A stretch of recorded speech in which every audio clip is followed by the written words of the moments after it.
I'm at a truck stop in Northern Ontario, and over there you see 4 RGN trailers, and 3 are empty, but one guy has a Hyundai small excavator. And I drove half a day on Monday, and then the entire day today.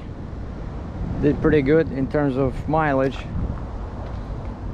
So this is still summer. I'm wearing shorts. Had to drive with the air conditioning all day today, and because my booster and Jeep are being repaired, so we're running kind of like old school style. I like those massive tires on the front. So 8 axles, right? Yeah, I think this is a cool angle from here. So yeah, I'm still empty. So I'm on my way to Consigny. They're about 2 hours away from here, so I'm just gonna finish it in the morning. And there's nobody there, so I'll be loading by myself. The guy told me where he hid the key from the machine. I'm picking up a Cat 330, and you see I'll have to flip this thing. So I'll have to disconnect all the hoses, drop the trailer, and then probably use the excavator to flip this and hook up the second set of pins. There's somewhere there. Put them in here, and then I'll have to take out that kingpin over there, otherwise it might hit something, because that thing just sits there. So once this is down, I'll be using the kingpin that's now on the top, right? And we're gonna take that one out, and so the neck will be somewhere here. So because I'll be running with this one down, I want the kingpin to be somewhere like 6-8 inches off center, somewhere here. The kingpin. So the front of the trailer will be somewhere here. So this way I know I can transfer lots of weight on the lift axle on the front.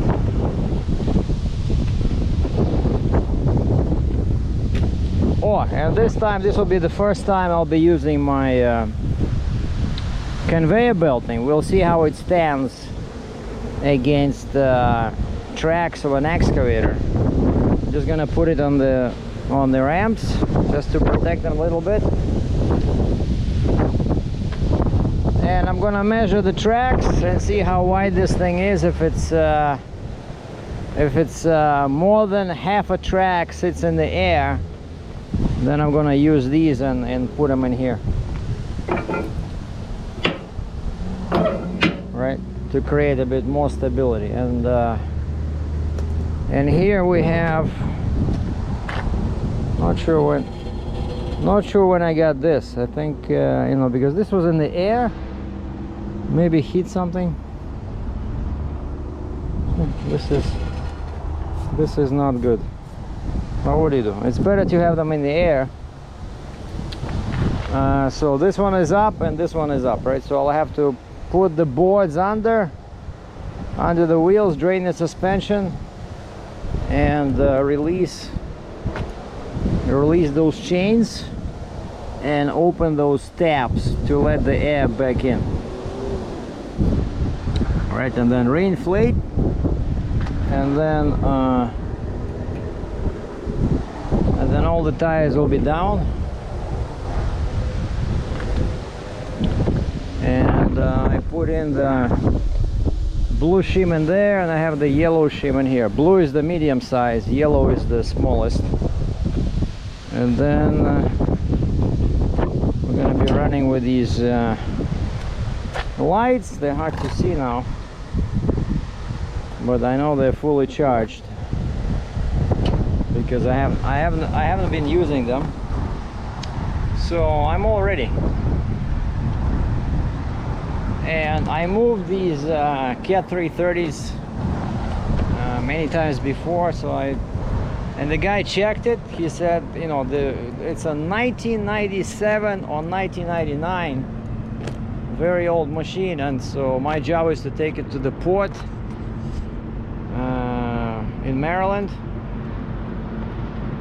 So I guess it goes overseas, because I don't think anybody here in the States or Canada would buy such an old machine, probably with, I don't know, 20,000 hours.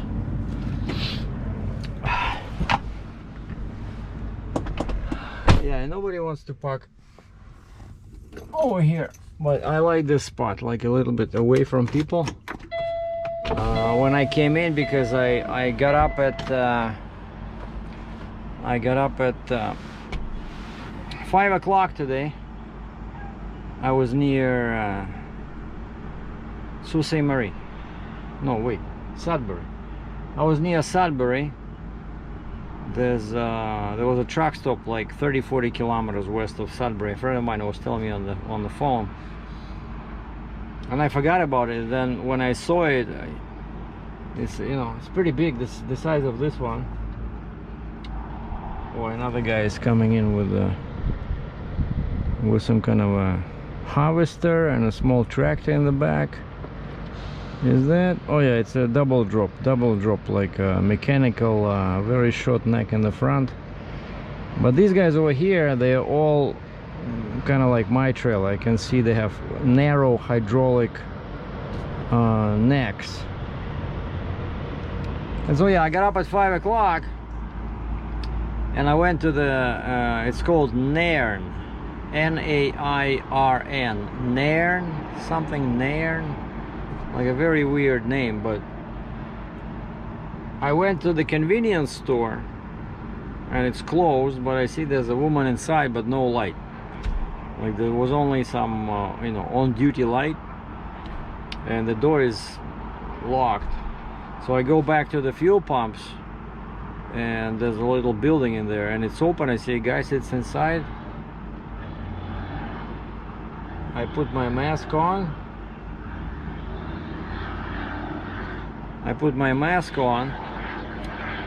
And I say, hey, do you have any washrooms here? He says no.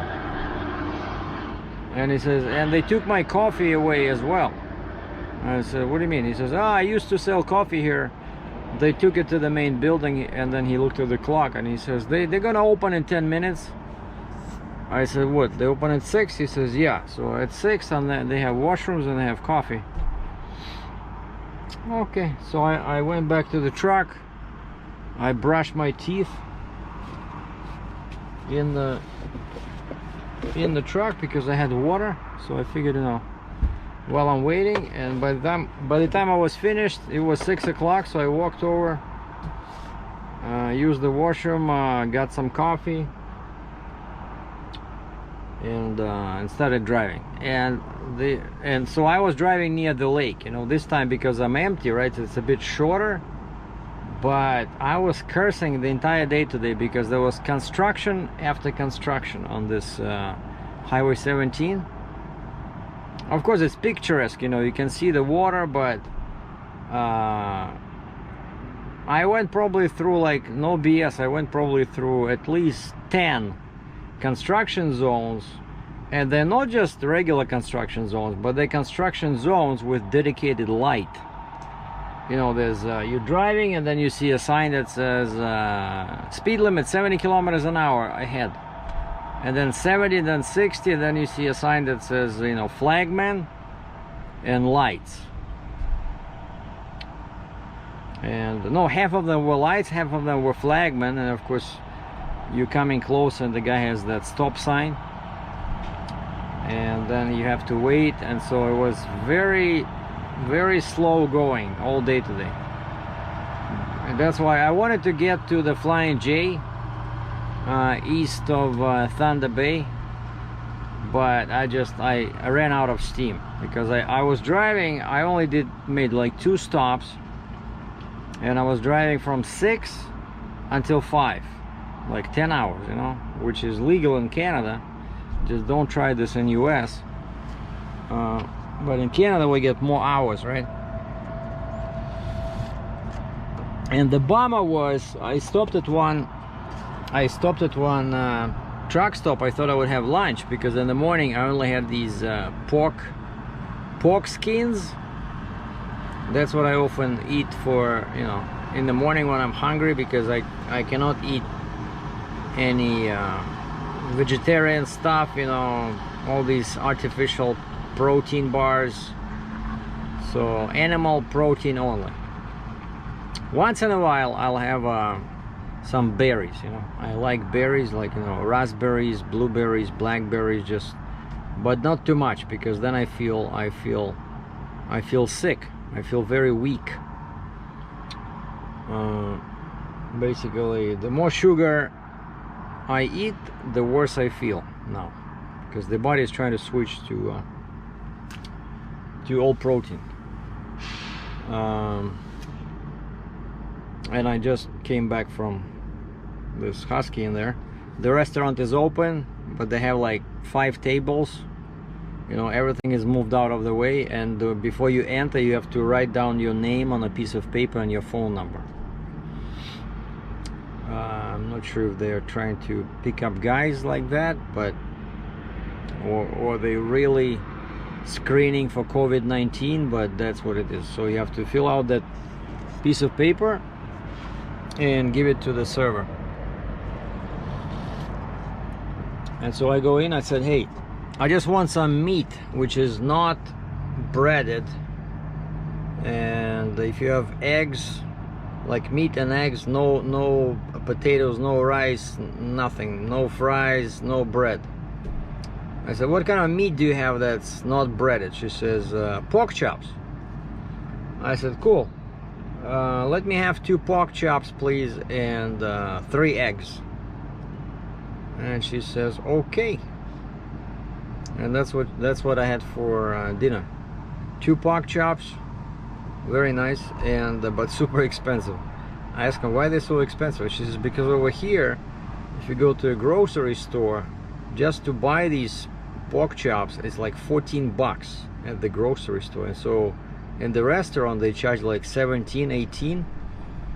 And I said, you know how much they are in where I live, like near Toronto? I said, I just bought a pack of 4 medium-sized pork chops, like on one little plate, and they were $5.50 Canadian. And she's like, really? I said, yep. So yeah, pork chops are super cheap. That's why I was surprised when I saw the bill. It says $22 Canadian for 2 pork chops and 3 eggs. And then she explained to me that, yeah, over here food is expensive, so what do you do? It's kind of like diesel, right? You need diesel for your truck to run, and I need food to operate. And I don't believe in fridges. I prefer to eat fresh food, or rather freshly prepared. So it's all good. What else did I want to say? I got an email today from Fontaine, who appears to have changed their mind about allowing me to add an axle in the back. Because yeah, when they sent me the spec for this trailer, which was supposedly 3+2 compatible, and then it had some weird, you know, frame rating, 120 and 16, and I asked him about this. I said, so what's the point? I thought your trailer, you wanted me to get this new model, and it's like a real 60-ton, but it does not look like a 60-ton. It looks like a 50-ton or 55-ton, because 120 and 16, that's no good, and 16 feet. And so it turns out they were still thinking about this, and so this morning Mark from Hale Trailer forwarded me the email from the Fontaine engineer, and he says, yeah, we looked at the numbers, so if you add a flip axle to the back of the trailer, you can turn it into 3+2. He says the only caveat would be that the rating becomes what they mentioned before, 120 in 16. So you, for some reason, like I did not expect this, so you're losing a lot of strength in the frame, whereas now my trailer is 120,000 pounds or 60 tons in 12 feet, no matter what, like short neck, long neck, Jeep, 3+1, 2+2, 4, it's still 120 in 12. But as soon as you add that one axle, which is kind of like, you know, a paradox, right? Like you're adding the axle because you don't want to overload the trailer like with the previous, you know, that crane load, right? When I had a lot of weight in the back, and I thought, hey, it would be cool if I had one more axle. But turns out that one more axle might be, yeah, it might be good for the permits for the road, you know. It'll be easier to get permits and be legal. You know, let's say you have, I don't know, you have a load where you cannot move it forward, and so even though it's the weight is okay overall, but let's say it puts, I don't know, 90,000 pounds on the last 4 axles, and for some reason the state where you want to move this in does not allow you that much, 90,000 on just 4 axles, right? And so let's say, hey, I can add one more axle, and so you have a axle lying around somewhere, like a flip axle, you add it, and then of course now you have 5 axles in the back, so they will give you, you know, even 20,000 per axle. That's already 100,000, right? But turns out that your trailer becomes weaker. Like, go figure. You know, well, it's, of course it's because the wheelbase gets longer, but you know, it's kind of like interesting perspective on this.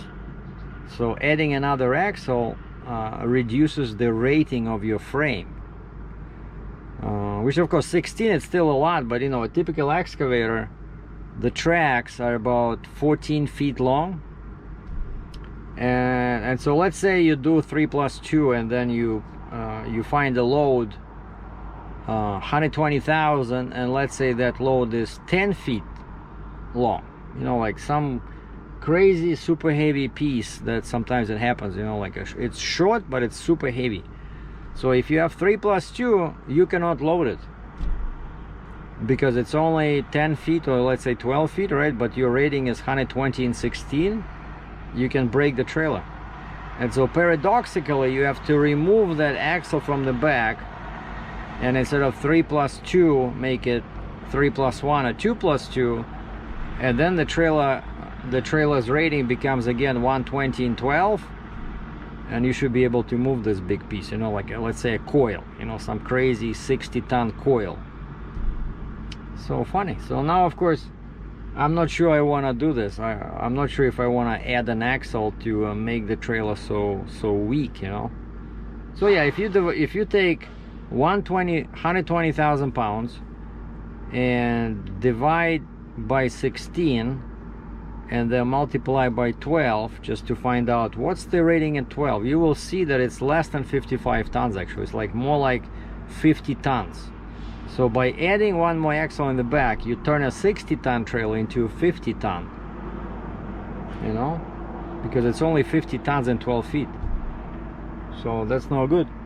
All right, and the last news for the day is, yeah, some guys were asking me why I use Android phones, right? And I still have Verizon because I just got it a few months ago. I have Samsung, what is it, S9. I like it, very nice display, super bright colors, pretty good phone.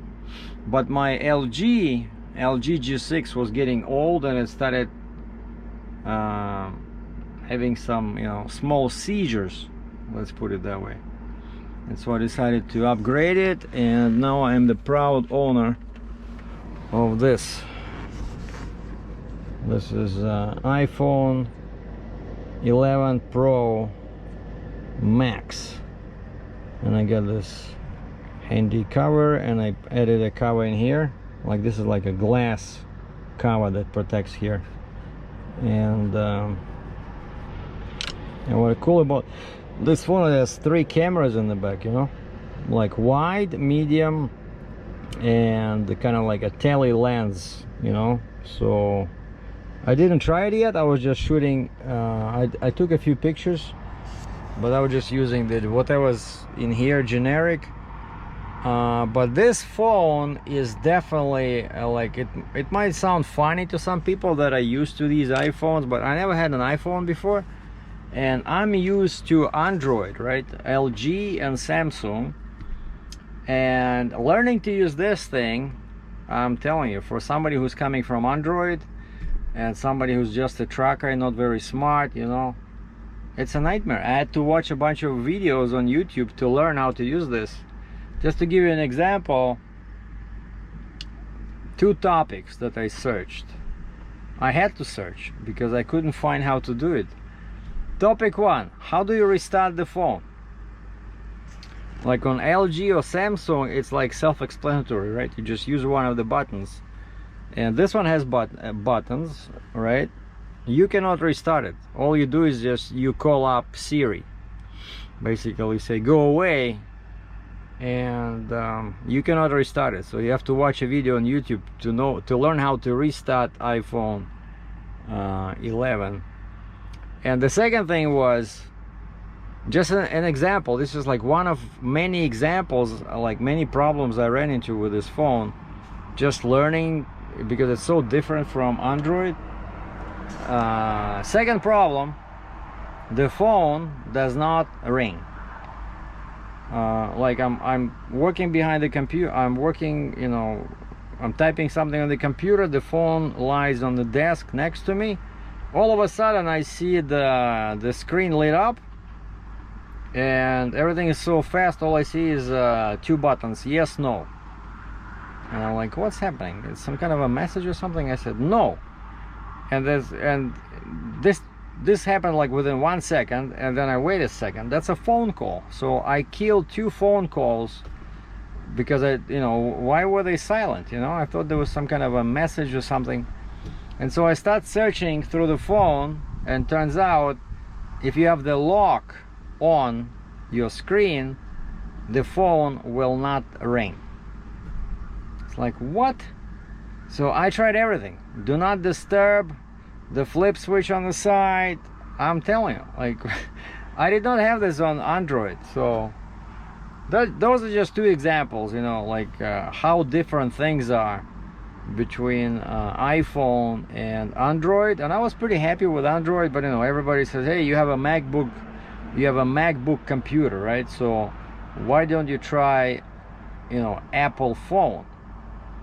And I still think it's a good idea, just that the learning curve is pretty steep. And of course, if anybody's familiar with iPhone, you know that it has Apple Pay, right, or wallet program. That I know my brother in Russia, he says everybody uses it. Nobody uses cards anymore, because over there they use tap everywhere. And of course you need tap to work in order to use your iPhone for payment. And so I'm gonna do that later, but for now I was trying to find a scanner. You know, like I use my LG phone all the time to take pictures, like high quality pictures of documents, and then scan them in the phone as PDF. And like, let's say when I do a proof of delivery, you know, the guy signs my bill of lading, right? And then I just use this cam scanner. It's called cam scanner, because LG did not have any Android programs on the phone, and so you always go to Google Store and you download it, right? And so here I'm thinking, okay, I like that program, let's see if maybe they have it on Apple Store. And I go to Apple Store and I see cam scanner. I see the same interface, I know it's the same program, so I download the program. And again, everything happens so fast, and it says you know, double click here to confirm that you want to download this program from the internet. Basically log in into your Apple ID. Okay, I double tap that side button, and then there was some kind of a next message again. I thought it was again something, you know, not very important, and it said something about double tap. So I double tap, and the next thing I know, it says thank you for purchasing Cam Scanner Premium. You will receive your receipt via email. I'm like, what? How did I buy premium? Turns out this son of a gun has my Visa attached to Apple ID, and just because I touch a couple of buttons, I spent $66 on premium, which I didn't want to buy. Like, you know, this Cam Scanner, this program, it's free, but of course it has ads, right? If you have premium, it gives you, I actually checked, premium gives you much nicer features, like there's no limit how many documents you can scan. But you know, it's funny, right? So with the phone does not ring, I don't know how to restart it, and last but not least, within 5 minutes I already spent $66, which I didn't want to spend. But on the receipt it says you have 3 days to cancel, so no big deal. But I decided to keep it because I never used the premium version, and so why I'm telling you guys all this, that you know, if somebody's in the same shoes as me, you know, like maybe switching from Android to iPhone, I think maybe it might be of interest if I make a video about this, you know, like something like first 3 days with iPhone 11 Pro Max, you know, after Android, or like iPhone versus Android. But I want to compare them because I still have the Android with me, except I took out the SIM card, so it's gonna start, but it's not gonna be able to hook up to the network, except I can use Wi-Fi, right? But I can compare them, you know, like the form factor and different functions. I think it might be useful to some people that are considering leaving the world of Android, the simple and easy to understand world of Android, and switching to the fancy, much more advanced but pretty complicated world of iPhone 11. We'll try to do another video tomorrow or the day after when I'm loaded. We'll show you the excavator, or maybe I'll show the actual loading. We'll see. That's it for now. Captain Sergei, out.